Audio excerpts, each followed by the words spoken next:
E aí o pessoal dos primeiros anos, beleza? Tudo na paz, tudo tranquilo? Boa tarde a todos. Olha só, gente, a gente está trabalhando hoje um novo assunto, tá?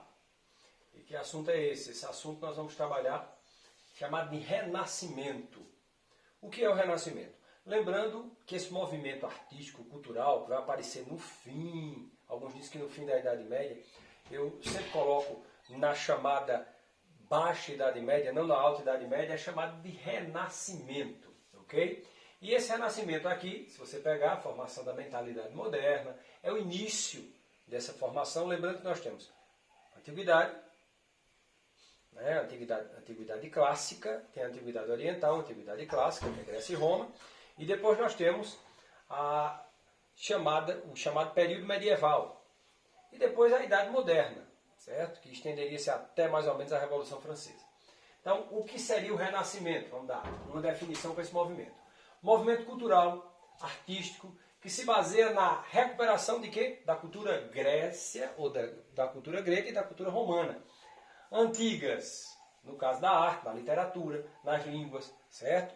O próprio nome Renascimento, lembramos, no início da chamada Idade Média, há o quê? Há uma ruralização de toda a Europa, há um obscurantismo com relação à cultura, com relação à política, há um obscurantismo também em relação à ciência. Então você vai ter uma série de problemas em relação a isso. São mais ou menos aí em torno de 1000 anos.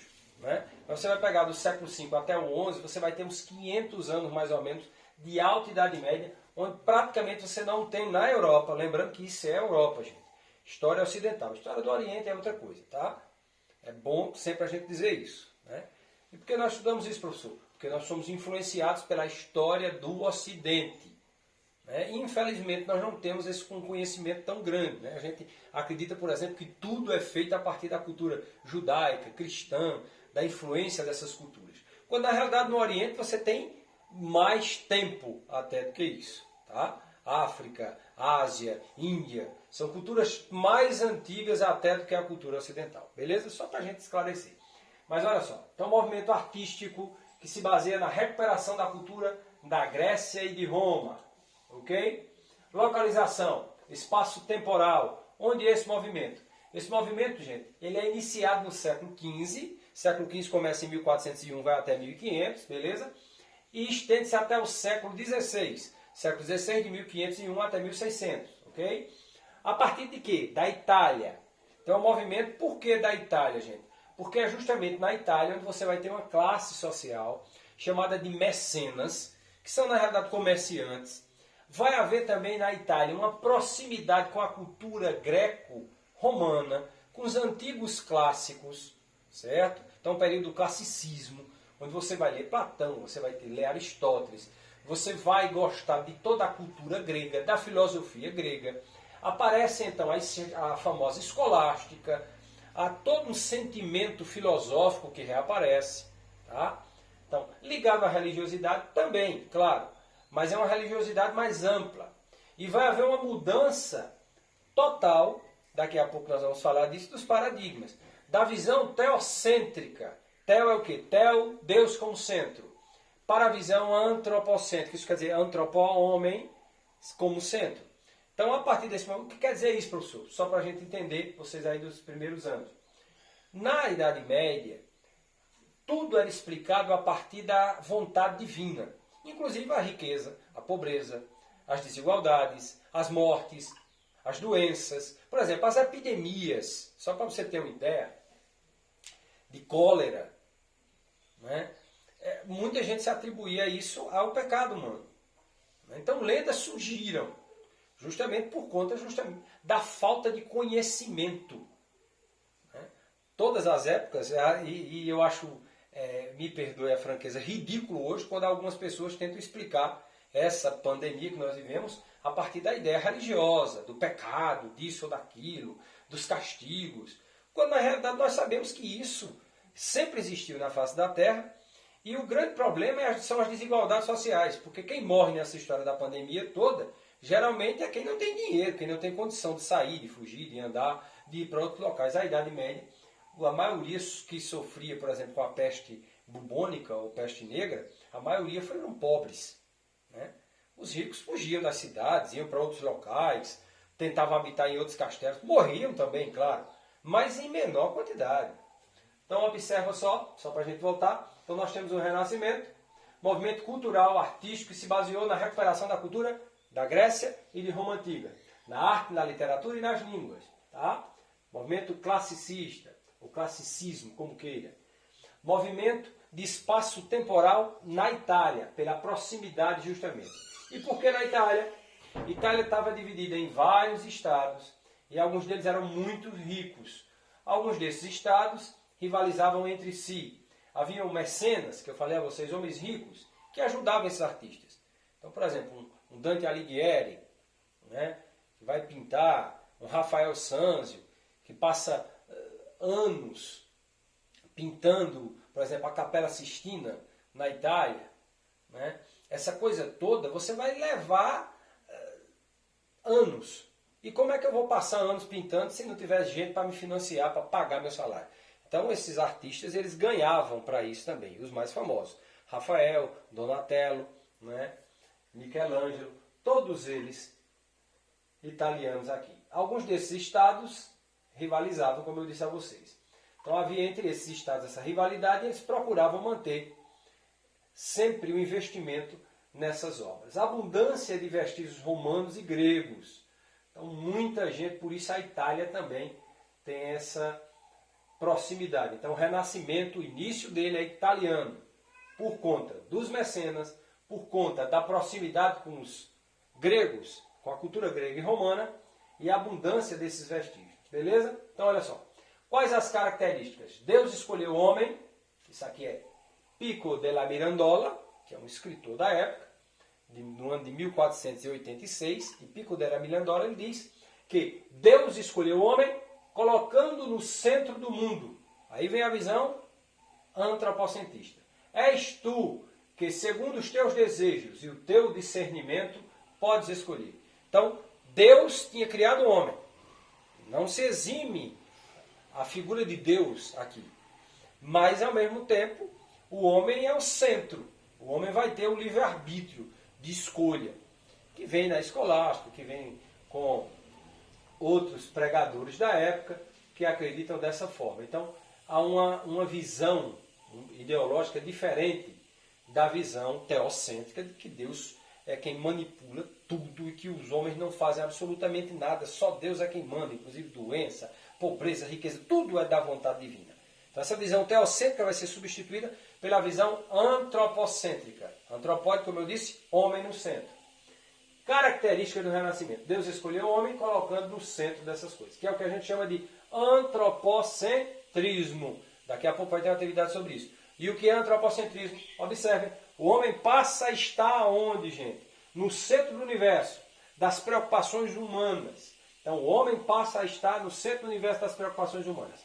Tudo é feito à medida do homem, para o bem-estar do homem e para a sua valorização. Isso é o que chama-se de antropocentrismo. Então a outra visão, a visão medieval, antes do século XV, lembrando que o Renascimento é do período do século XV ao século XVI, ocorre aí na transição da Idade Média para a Idade Moderna, ainda tinha resquícios muito grandes em toda a Europa do sistema feudal, mas começa a aparecer esse Renascimento na Itália. Lembrando que a visão anterior ao Renascimento é uma visão teocêntrica, tá? Agora vai ser substituída por essa visão aqui, a visão antropocêntrica. O homem passou a estar no centro do universo das preocupações humanas. O homem no centro do universo das preocupações humanas, só para lembrar. Tudo é feito à medida do homem, beleza? Características. Outra frase aqui do nosso querido Pico della Mirandola, né?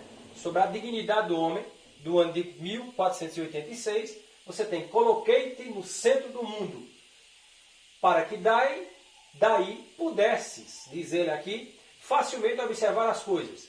És tu que pela tua livre vontade podes escolher o teu próprio modelo e a forma a te realizares. Então, cabia ao homem, veja que a mudança é total, né? De um Deus no centro, aquele Deus punitivo, cruel, que castiga, que promove riqueza, pobreza, que promove a ascensão da nobreza, do clero, né, que comandam parte da Alta Idade Média. Agora esse homem vai agir por conta própria. Vai existir Deus, mas o homem vai ser o centro das coisas, que é o que nós chamamos de visão antropocêntrica. E isso tem muito a ver com a arte grega. A valorização do corpo humano, essa coisa toda. Tá? Características também aqui do Pico della Mirandola. E aqui você tem outra característica, classicismo e humanismo. E antes disso, vamos falar um pouquinho individualismo. O homem tem a capacidade para escolher, decidir. Como eu falei, a ideia adâmica, que alguns teólogos sustentam até os dias de hoje, eu particularmente gosto muito dela, do livre-arbítrio, da escolha. Então, na visão aqui do Pico della Mirandola, se você pegar todo esse slide que fala dele, do livro dele chamado de Sobre a Dignidade do Homem, e aí você tem o individualismo. O homem tem capacidade para escolher e decidir por si próprio. É outra característica. Antropocentrismo, individualismo. O homem tem essa capacidade de escolha. Tá? E aqui você tem outra característica. Classicismo e humanismo. O que é o classicismo? Gosto pela cultura clássica, grega e romana. Pelas línguas grega e latina. Tá? É interessante dizer, por exemplo, que a Bíblia, que é um dos livros mais lidos do mundo, nas suas mais variadas versões, nós temos a Bíblia protestante, tem 66 livros, nós temos a Bíblia católica com 73 livros, nós temos a Bíblia ortodoxa com 78 livros, e tem ainda Bíblias espalhadas aí, mais antigas do que todas essas aí, como a etíope. Né? Pode parecer, dizer, a Bíblia é uma só, não é não, isso é conversa de religioso, tem vários tipos de Bíblia. Mas se você pegar o Novo Testamento, todo ele é escrito em grego. A influência muito grande do grego em toda a cultura da época.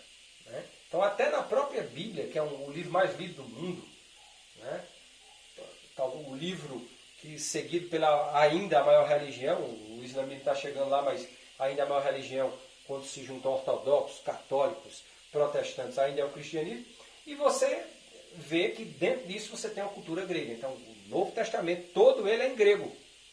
Né? Não foi escrito em outra língua. De vez em quando aparecem alguns caras aí dizendo, não, foi escrito em aramaico. Nada a ver. Aramaico é do Velho Testamento, é outro assunto. Tá? Então, classicismo. Só para você ter uma ideia da influência da letra grega, da língua grega na nossa cultura. Então, cultura grega e latina, pelos pensadores clássicos, pela arte, literatura. Então, o que é classicismo? Gosto pela cultura clássica, pelas línguas grega, latina, pelos pensadores clássicos, pela arte, pela literatura clássica, Platão, Aristóteles, Tucídides, Xenofontes. Toda aquela literatura grega reaparece. Pelos valores clássicos, valorizam-se o homem, né? Sobretudo nessa história. Quando eu digo o homem, refiro ao ser humano como um todo. Tá? Homem, mulher, ser humano. Valorizado. Outra característica. Então você tem aí característica, que eu falei de vocês, antropocentrismo, individualismo, classicismo e aqui naturalismo. O que é o naturalismo? Interesse pelo estado da natureza física e humana, em todos os aspectos, certo? Natureza. Então você tem essa coisa do interesse da natureza física, você começa a explorar a própria natureza, a observá-la e a produzir ciência a partir dela. É bem interessante esse lado do renascimento cultural. E o espírito crítico, né? Então esse homem passa a ter agora um espírito crítico. O homem passa a pensar por si próprio, não pelo que a igreja dizia, pela que as antigas crenças medievais que ficam para trás do século V, lembra? Movimento de renovação, que acontece o Renascimento no início do século XV até o século XVI, inicialmente na Itália, gente. Depois é que vem para outros campos, depois a gente vai estudar nas próximas aulas. Tá? Então esse homem tem o espírito crítico, passa a pensar por si próprio, a questionar a sociedade e o mundo em que o rodeia, em vez de aceitar como um dado adquirido. Né? Até, por exemplo, quando você pega São Tomás de Aquino, ele dizia, na cidade de Deus, isso na Idade Média era o pensamento que se tinha, uns nascem para guerrear, uns nascem para rezar e outros nascem para trabalhar. Então você não muda. Aqui não, o homem passa a pensar. É a ideia dos filósofos gregos, penso, logo existo. Então, questionar a sociedade, o mundo que o rodeia. Então, é o homem questionador, esse homem, que aparece aqui no Renascimento. Tá? Então, característica do Renascimento. De novo, antropocentrismo, individualismo, classicismo, naturalismo, tá? E espírito crítico. São características do nosso Renascimento. Vamos dar uma olhadinha aqui. Olha só, síntese. Antropocentrismo, né? Visão do homem como centro. Individualismo, o homem, direito de escolher. Classicismo, o gosto pela língua, pela literatura clássica, grega e romana. Naturalismo, a pesquisa voltada para a física da natureza. Curiosidade científica, o homem começa a ter curiosidade. Então, nova mentalidade, nova forma de ver o mundo, desenvolvimento cultural, científico e artístico, espírito crítico. Então, quando eu vejo algumas pessoas duvidarem hoje da ciência, da medicina, em plena pandemia, me perdoe a franqueza, eu volto para o século V, né, ou melhor, século XV. Olha, faz muito tempo isso. E noto que isso já foi superado, esse debate, há cerca de seus 600 anos atrás. Então a gente não pode retroceder no tempo, beleza? Então o assunto da gente aqui, nosso querido Renascimento, movimento cultural e artístico, que se baseia na recuperação da cultura da Grécia e de Roma. Legal? Vai ter atividade mais tarde. Cheio no coração de vocês, façam a atividade. Vai estar lá no meu canal no YouTube, certo? Então, dá uma olhada, se inscreve no canal, visualiza os vídeos, bons estudos, cheio no coração, saúde.